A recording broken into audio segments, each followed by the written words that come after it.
Miss Kathleen here. Today I'm going to give you a tour of the painting station. When you first walk in the door, you will see the painting station right underneath our big color wheel. All of these drawers, this cart, and the sink is a part of our painting station. The first 12 drawers in this cart hold what we call tempera cakes. We call them tempera cake kits. The drawers can be taken out of the cart and taken back to your seats with you. If you're at the pink table, you take the pink drawer. If you're at the orange table, you take the orange drawer. The yellow table takes the yellow drawer, and so on and so forth. So if you want to paint with the tempera cakes that day, you will take the kit back to your seat with you. And you also need water. The water is in these containers right on top of the cart in the blue bins. You just need one of these containers for you and your neighbor. These materials will be shared with the neighbor next to you, so you should only have one of these at your table. When painting with the tempera cakes, you will take your brush and you need to add water. So there's a little hole in the water that you'll put your brush into.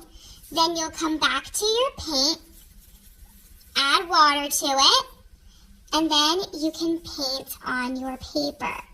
To clean your brush, you put it back into the water, make sure it touches the bottom, swirl, bring it up, swipe, and then wipe it on your sponge to get rid of the extra color and water. Always clean your brush before going from one color to the next. We want to keep our palettes nice and clean and pretty. Also, when putting your brush into the water, do not slam down. Just go deep enough so you touch the bottom gently. You don't want to hurt poor little brush man. When returning your tempera cakes to the cart, it can be pretty tricky. To get it back in the cart, you want to make sure the handle and the label are in the front. And then you want to line up the back of your drawer with the little metal sections in the cart and then press it in. Be very careful when returning the drawers. Do not slam them into the cart or else the water could fall. After the tempera cake kits in the cart, there are extra paint brushes. These ones are for the tempera cakes, and they are black and the wood. And over here are watercolor brushes, only watercolor brushes. And these are the green and the red. Then you have paper in the next two drawers. This is the painting paper you will use. There are extra sponges, extra water cups, and some towels. Miss Kaplan will take care of those for you. And in here, there are mixing sheets. These will be used to mix paint colors together. Next to the tempera cakes are the watercolor caddies, and they look like this. Everything you need to paint with watercolors are in the caddies. So you will take one caddy back to your seat with you for you and your neighbor to share.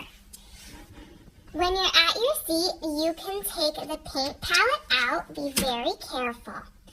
Always keep the water cup inside of the caddy. Do not take that out.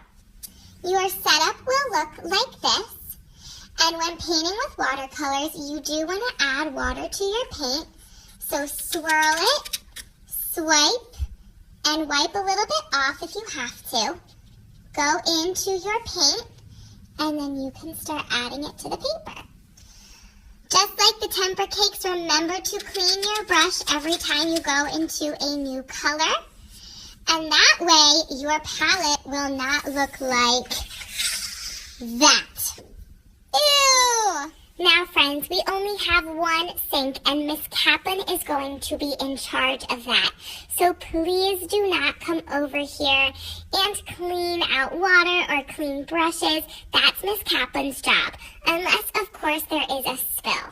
When your painting is complete, it will need to dry, so we will put it on the drying rack.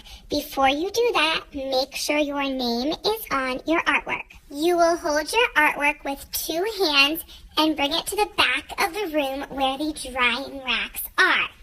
They are located under our growth mindset bulletin board. You will treat your painting like a pizza. You want to hold it with 2 hands because it could be drippy with water, and not 1 hand. When putting it on the drying rack, you want to fill from the bottom first. So fill the bottom areas and then move up. Do not put your artwork on someone else's artwork. Put in a new section. Be very careful when putting it on the drying rack. We're going to start from the bottom, and then you'll fill the rest of the way up. I can't wait to see what you create!